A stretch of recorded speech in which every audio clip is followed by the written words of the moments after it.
कहानी की शुरुआत में हमें खूबसूरत जंगल देखते हैं जहाँ पर किंग कॉन्ग अपने पीछे लगे हुए कुछ टाइटन्स की वजह से भाग रहा था और आखिरकार एक पहाड़ी के सामने आते ही रुक जाता है क्योंकि वो टाइटन्स बहुत ही ज्यादा खतरनाक थे जो कॉन्ग को मारे बगैर बिल्कुल भी नहीं रुकने वाले थे, जिसकी वजह से कॉन्ग गुस्से में आते ही इन सभी को एक साथ पहाड़ी से नीचे गिरा देता है और एक के तो दो टुकड़े भी कर देता है, जिसकी वजह से वहाँ पर मौजूद सभी टाइटन्स डर के मारे वहाँ से भाग जाते हैं और कॉन्ग भी वापस अपनी गुफा में पहुंच जाता है। लेकिन अब वो कुछ भी खा पी नहीं सकता था, जिसकी वजह से वो बहुत ज्यादा परेशान था क्योंकि कॉन्ग का अपना भी एक दांत बहुत ज्यादा था जिसे लेकर वो बहुत ज्यादा दुखी था। तभी कॉन्ग को जंगल में किसी और टाइटन्स की आवाज सुनाई देती है। इसे देखने के लिए वो जो ही आगे जाता है तो उसे वहाँ पर कोई भी दिखाई नहीं देता और आखिरकार अकेला बैठे इन दांत को लेकर बहुत ज्यादा परेशान हो जाता है। अब इसके बाद हम डॉक्टर आयरीन को देखते हैं जो धरती पर हालो अर्थ के अलावा मोनार्गे के साथ बाकी टाइटन का भी ख्याल रख रही थी क्योंकि कॉन्ग अब इन सभी के साथ कांटेक्ट में था और गॉडजिला भी इन्हीं के पास रह रही थी। तभी एक दिन रूम में जो ही एक टाइटन ने हमला किया तो गॉडजिला बाहर आता ही इसे तबाह कर देता है क्योंकि गॉडजिला के पास भी एटॉमिक ब्रेथ की पावर थी जिससे वो टाइटन्स को पूरी तरह से डिस्ट्रॉय कर देता है। अब इस सब के बाद हालो अर्थ में भी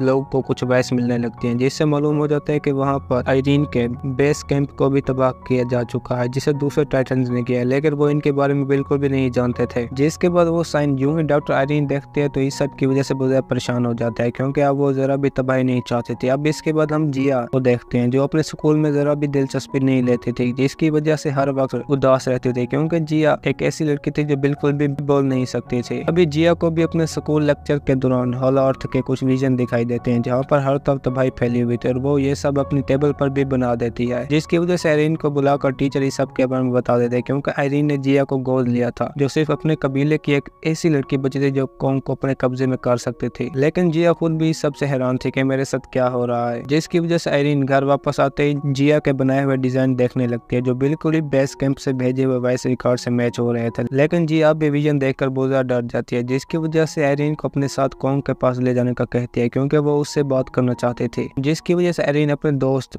बेनरी के पास पहुंच जाती है जो इन सभी सिग्नल को जांचने में बहुत ज्यादा माहिर था और आयरीन इस बार भी सिग्नल दिखाकर सब कुछ मालूम करने का कहती है, जिससे बेनरी यह तो जान जाता है कि ये किसी टाइटन ने नहीं बल्कि किसी इंसान ने भेजे हैं। लेकिन इसी बीच आयरीन अपना मैसेज देखते और भी ज्यादा डर जाती है क्योंकि एक साल से सोया हुआ गॉडजिला अब जाग चुका था, जिससे यह तो जाहिर था कि कोई ना कोई बड़ा खतरा उनकी तरफ बढ़ने वाला है और आयरीन भी इस सब की वजह से परेशान हो जाते हैं क्योंकि अब कॉन्ग भी अर्थ के पोर्टल से बाहर आ चुका था, जिसे वहीं पर ठहरे जिया और आयरीन भी देख रही थी क्योंकि कॉन्ग अपने दांत की वजह से बहुत ज्यादा परेशान था और इस बार भी वो अपना दांत सेट करने के लिए यहाँ पर आया हुआ था, जिसकी वजह से हम पैट्री नाम के एक आदमी को देखते हैं जो इन सभी टाइटन्स की देखभाल करने के साथ साथ बहुत अच्छा साइंटिस्ट भी था और इस बार भी वो कॉन्ग के दांत के साथ कुछ मशीन सेट करके उसे बाहर निकाल लेता है। जिसके बाद कॉन्ग जो ही अपने होश में आता है तो वो अपने नए दांत से बहुत ज्यादा खुश था जिसे पैट्री ने चेंज कर दिया था और आयरीन भी इस सब की वजह से बहुत ज्यादा खुश थी और आखिरकार गॉडजिला का पता लगाने के लिए कैंप में पहुंच जाती है जहाँ पर बेनरी उसे बताता है कि ये सिग्नल हमें किसी इंसान ने भेजे हैं जो जमीन पर हमें आने वाले खतरे के बारे में बताना चाहता था, जिसकी वजह से आयरीन हालो अर्थ में जाने के लिए एक टीम बनाती है जिसके अंदर पायलट माइक पैट्री आयरीन खुद और जिया भी अपने साथ आने का कहते हैं। इसे सुनते आयरीन मान जाते हैं क्योंकि बेनरी भी इन सभी के साथ आने के लिए कह रहा था। जिसके बाद ये सभी अपनी स्पेसशिप में बैठते ही हालो अर्थ की तरफ रवाना हो जाते हैं और आखिरकार कॉन्ग के साथ ही पोर्टल के अंदर चले जाते हैं जहाँ पर वो बड़ी मुश्किल के साथ पोर्टल से बाहर निकलते ही हालो अर्थ में पहुंच जाते हैं जो कि बहुत ही ज्यादा खूबसूरत था। अब दूसरी तरफ हम गॉडजिला को देखते हैं जो अपनी पावर्स के साथ हर चीज तबाह करता जा रहा था और उसे रोकने के लिए मोनार्क वाले भी पूरी कोशिश कर रहे थे, लेकिन गॉडजिला इन सभी से नहीं रोकने वाला था, जिसकी वजह से वो सभी प्लान की मदद से एक साथ ही गॉडजिला पर मिसाइल छोड़ देते हैं जिससे वो और भी पावरफुल हो जाता है। जिसकी रिपोर्ट देखने के बाद आयरीन भी जान जाती है कि वो ये सारी पावर्स किसी बड़े खतरे के लिए इकट्ठे कर रहा है क्योंकि वो खुद भी अपने कैंप में पहुंच चुके थे जो अब पूरी तरह से तबाह हो चुका था। तभी उन्हें अपने सामने एक दीवार पर बना हुआ हाथ दिखाई देता है जिसे देखते ही पैट्री उसे बताता है कि ये कॉन्ग का हाथ है, लेकिन आयरीन जी सुनते ही मना कर देती है क्योंकि वो जानती थी कि ये कॉन्ग का नहीं बल्कि किसी और चीज का हाथ है। अब इसके बाद कॉन्ग जो ही अपनी गुफा में पहुंचता है तो उसे वहां पर किसी और टाइटन्स की पावर महसूस होती है। इसे देखने के लिए वो अपनी एक्स उठाता ही खाई में पहुंच जाता है जहाँ पर उसे हालो अर्थ के अंदर एक और रास्ता भी दिखाई देता है जहाँ पर वो एक नई जगह पहुंच जाता है। तभी उसे अपने सामने ज़ूको नाम का एक छोटा बंदर दिखाई देता है जिसे कॉन्ग देखते ही दोस्ती करने लगता है, लेकिन वो कॉन्ग का हाथ काट लेता है और इसी बीच वहां पर और भी बहुत सारे बंदर पहुंच जाते हैं जो बिल्कुल ही कॉन्ग जैसे लग रहे थे और आखिरकार सभी एक साथ ही कॉन्ग से लड़ने लगते हैं। लेकिन कॉन्ग इन सभी से बहुत ज्यादा पावरफुल था और आखिरकार सभी को हराते ही ज़ूको को अपने साथ बॉस के पास ले जाने का कहता है। अब दूसरी तरफ आयरीन भी सिग्नल का पीछा करते हुए एक जंगल में पहुंच जाती है जहाँ पर माइक उन्हें बहुत सारे टाइटन्स के बारे में बता रहा था, लेकिन इसी बीच वहीं पर एक पेड़ की शक्ल का टाइटन बाहर आता ही माइक को भी मार देता है, जिसके बाद ये सभी आहिस्ता से आगे बढ़ने लगते हैं क्योंकि मोनार्क वाले भी जान चुके थे कि गॉडजिला के पानी में जाने की वजह से वहाँ पर मौजूद कुछ टाइटन्स हैं जिनसे वो लड़ाई करने के लिए जा रहा है, क्योंकि जंगल में जिया भी एक प्राचीन मंदिर ढूंढ लेती है जहाँ पर वो जो ही एक लॉक खोलती है तो उन्हें वहाँ पर पानी बहता हुआ दिखाई देता है, जिसके पीछे वो एक ऐसी जगह पहुंच जाते हैं जहाँ पर उन्हें एक लेयर दिखाई देती है। अब दूसरी तरफ ज़ुको भी कॉन्ग को लेकर एक तालाब में पहुंच जाता है जहाँ पर एक पानी का टाइटन बाहर निकलता ही कॉन्ग के साथ लड़ने लगता है, लेकिन आखिर में कॉन्ग उसे मार देता है क्योंकि ज़ुको कॉन्ग को जानबूझकर यहाँ पर लाया था, लेकिन फिर भी कॉन्ग उसे कुछ नहीं कहता, जिसके वजह ये दोनों एक साथ बैठते ही उस मरे हुए टाइटन को खाने लगते हैं, जिसकी वजह से ज़ुको बहुत ज्यादा खुश था, जो जरा भी नहीं जानता था कि गॉडजिला पानी के अंदर एक टाइटन के साथ लड़ रहा है, क्योंकि वो ड्रैगन टाइटन बहुत ही ज्यादा ताकतवर था जिससे लड़ाई के दौरान गॉडजिला अपनी पावर से डिस्ट्रॉय कर देता है। अब दूसरी तरफ जब आयरीन इन सभी के साथ जो ही लेयर के अंदर दाखिल होती है तो उन्हें वहाँ पर अपने सामने कुछ कबीले वाले दिखाई देते हैं जो जिया को देखते ही जान जाते हैं कि ये हमारे कबीले से है, और इसी के साथ ही जिया को अपनी लीडर आइवा के पास ले जाते हैं, जिसे देखते ही आइवा सभी साथियों को आजाद कर देते हैं क्योंकि जिया और कोई नहीं बल्कि उन्हीं के कबीले से ही थी। जिसके बाद ये सभी एक गुफा में पहुंच जाते हैं जहाँ पर उन्हें मालूम होता है कि इस जगह पर कॉन्ग जैसे और भी बहुत सारे बंदर मौजूद है जिनके ऊपर एक स्कार किंग नाम का बंदर राज करता था, जिसे कुछ साल पहले गॉडजिला ने हरा कर कैद कर दिया था, लेकिन अब वो और भी ज्यादा पावरफुल होने के साथ साथ हर चीज तबाह करना चाहता था क्योंकि उसके पास भी शीमो नाम का एक गॉडजिला मौजूद था जिसके पास आइस की पावर होने के साथ साथ वो स्कार किंग के कंट्रोल में था, जिसे वो अपनी चेन के साथ बंधे हुए मिरर से कंट्रोल करता था, जिसकी वजह से आयरीन जान जाती है कि अब कॉन्ग भी इनसे नहीं लड़ सकता। अब दूसरी तरफ ज़ुको भी कॉन्ग को अपने साथ स्कार किंग की जगह पर ले जाता है जहाँ पर उसे अपने जैसे और भी बहुत सारे बंदर दिखाई देते हैं। तभी एक बंदर के हाथों से जो ही पत्थर नीचे गिरता है तो दूसरा उसे मारने लगता है, इसे देखते ही कॉन्ग भी उसे मार देता है। अब इस सब की वजह से कॉन्ग के सामने स्कार किंग आ जाता है, जिसके बाद ये दोनों आपस में लड़ने लगते हैं, लेकिन कॉन्ग स्कार किंग से बहुत ही ज्यादा पावरफुल था, जिसकी वजह से स्कार किंग शीमो को बाहर लाता ही अपने कंट्रोल के साथ कॉन्ग पर हमला कर देता है, जिसकी वजह से आइस जमने के साथ साथ कॉन्ग का हाथ भी जख्मी हो जाता है। और अब इस सब के बाद ज़ुको ये देखते हुए उसे एक रास्ता बताते हुए गुफा से बाहर ले आता है। तभी आयरीन मंदिर में ये भी जान जाती है कि हम इन सभी चीजों से बच सकते हैं, और वो भी एक ही रास्ते से कि अगर मोथरा दोबारा से जिंदा हो जाए, जिसकी वजह से कॉन्ग भी जंगल में भाग रहा था, लेकिन वो अपने पीछे आने वाले सभी बंदरों को एक एक करके अपने जाल के साथ मारता जा रहा था, और आखिरकार बचे हुए बंदर जो ही सामने आते हैं तो कॉन्ग उनके ऊपर बहुत सारे पत्थर गिरा देता है, जिसे पहाड़ी के ऊपर ज़ुको ने रस्सी काट कर फेंका था, लेकिन कॉन्ग अब बहुत ज्यादा जख्मी हो चुका था, जिसकी वजह से ज़ुको उसे अपने साथ लेकर आइवा के कबीले पहुंच जाता है जहाँ पर कॉन्ग पहुंचते ही बेहोश हो जाता है, लेकिन उन्हें पीछे से स्कार किंग का एक बंदर भी देख लेता है और वो इस सब के बारे में स्कार किंग को भी बता देता है, जिसके बाद स्कार किंग अपनी फौज के साथ शीमो को लेकर आइवा के कबीले की तरफ रवाना हो जाता है क्योंकि वो अब भी पूरी दुनिया पर कब्जा करना चाहता था। जिसके बाद पैट्री कॉन्ग का हाथ देखते ही जान जाता है कि वो इसे सेट कर सकता है क्योंकि पैट्री ने कॉन्ग के लिए एक आर्टिफिशियल हाथ सेट कर रखा था, जिसे वो अर्थ से मंगाते ही कॉन्ग के हाथ पर सेट कर देता है, और जो ही हेल्थ के डोज लगाता है तो कॉन्ग वापस पहले जैसा नॉर्मल हो जाता है। और इस सब के बाद कॉन्ग बिना देर किए ही ज़ुको के साथ गॉडजिला की मदद लेने के लिए चले जाता है और आखिरकार मिस्र में पहुंच जाता है जहाँ पर गॉडजिला भी उसी के पीछे पीछे पहुंच जाता है, और आखिरकार आमने सामने आते ही दोनों एक दूसरे के साथ लड़ने लगते हैं, जिनकी आपस में एक बहुत ही जबरदस्त फाइट होती है, जिसकी वजह से लड़ाई के दौरान गॉडजिला पूरे के पूरे पिरामिड को ही उड़ा देता है, और आखिरकार मोथरा वहीं पर आते ही उसे रोक लेता है क्योंकि होलो वर्ल्ड में पूजा के दौरान जिया मोथरा से कनेक्ट हो गई थी, जिसके बाद वो जागते ही मोथरा को अपने साथ लेकर इनके पास पहुंच जाता है, और गॉडजिला भी सब के लिए राजी हो जाता है क्योंकि वो होलो वर्ल्ड में आने वाले खतरे के बारे में जान चुका था, क्योंकि स्कार किंग भी कबीले पर हमला कर चुका था, जिसकी वजह से वो शीमो की पावर्स के साथ साथ पोर्टल को भी ऐसे में लॉक कर देता है, लेकिन इसी बीच वहाँ पर पैट्री आते ही सभी टाइटन को अपने साथ ले आता है, जिसकी वजह से स्कार किंग उनके साथ लड़ने लगता है और आयरीन सभी साथियों को अपने साथ ले जाते हैं, लेकिन इसी बीच वहाँ पर पोर्टल के खुलते ही गॉडजिला और कॉन्ग भी पहुंच जाते हैं, जिसके बाद कॉन्ग स्कार किंग गॉडजिला और शीमो के आपस में एक जबरदस्त फाइट होती है, जिसके बाद कॉन्ग स्कार किंग पर बहुत ही भारी पड़ रहा था और गॉडजिला भी अपनी पिंक पावर्स के साथ बड़ी तेजी से शीमो का मुकाबला कर रहा था, लेकिन इसी बीच शीमो गॉडजिला को जो ही पार्क में कैद करता है तो मोथरा उसे भी छुड़ा लेती है, लेकिन इसी भी पोर्टल के खुलते ही सभी उसी के अंदर चले जाते हैं और जो ही बाहर निकलते हैं तो स्कार किंग शीमो की पावर से आइस के इस्तेमाल से सूरज को छुपा देता है क्योंकि वो अब भी पूरी दुनिया पर कब्जा करना चाहता था, जिसके बाद वो पूरे शहर में भी शीमो की मदद से आइस पर हमला कर देता है, लेकिन इसी बीच वहाँ पर कॉन्ग और गॉडजिला भी पहुंच जाते हैं, जिनकी लड़ाई में स्कार किंग का एक दांत भी टूट जाता है, जिससे कॉन्ग ने अपने ऊपर हंसने का बदला ले लिया था, जिसके बाद ये चारों आपस में लड़ने लगते हैं, लेकिन इसी बीच कॉन्ग स्कार किंग की तरफ से फेंकी हुई बिल्डिंग को भी अपने मेटल के हाथ से डिस्ट्रॉय कर देता है, जिसके बाद गॉडजिला स्कार किंग पर हमला करते ही उसे गिरा देती है और इसी बीच उसका क्रिस्टल भी नीचे गिर जाता है, जिसे तोड़ने के लिए कॉन्ग जो ही आगे बढ़ता है तो स्कार किंग उसे पकड़ लेता है, लेकिन इसी बीच ज़ुको वहीं पर कॉन्ग की कुल्हाड़ी ले आते ही क्रिस्टल को तोड़ देता है, जिसके जोरदार ब्लास्ट होते ही शीमो आजाद हो जाता है और स्कार किंग गुस्से में आकर जो ही ज़ुको को मारने लगते हैं तो कॉन्ग उसे पकड़ते ही गॉडजिला के साथ मारने लगता है, जिसके बाद शीमो भी अपनी आइस पावर से पूरी तरह स्कार किंग को को जमा देता है और आखिरकार कॉन्ग उसे नीचे गिराते ही टुकड़े कर देता है, जिसके बाद गॉडजिला भी अपनी पावर्स के साथ आसमान में बर्फ खत्म करके वापस सूरज ले आता है। और इस सब के बाद जिया भी मोथरा के साथ होलो अर्थ में पहुंच जाती है, जहाँ पर सभी जाने के लिए तैयार था, लेकिन आयरीन उसे वहीं पर छोड़ना चाहती थी क्योंकि ये सब भी उसी के कबीले वाले थे। लेकिन जिया ऐसा करने से मना कर देती है क्योंकि वो आयरीन के साथ ही रहना चाहते थे, जिसके बाद ये दोनों आपस में गले लग जाते हैं। और दूसरी तरफ मोथरा भी हाइडन लेयर को सेट कर देती है, जिसके बाद कॉन्ग और जोको भी शिमो के साथ सभी बंदर के पास पहुंच जाते हैं, जो अपने नए किंग को देखकर बहुत ज्यादा खुश थे। और आखिर में गॉडजिला भी अपनी जगह वापस पहुंचकर आराम से सो जाता है। और इसी के साथ हमारे आज की ये कहानी खत्म होती है। दोस्तों, अगर आपको हमारी कहानी पसंद आई हो तो वीडियो को लाइक और चैनल को सब्सक्राइब जरूर कीजिए।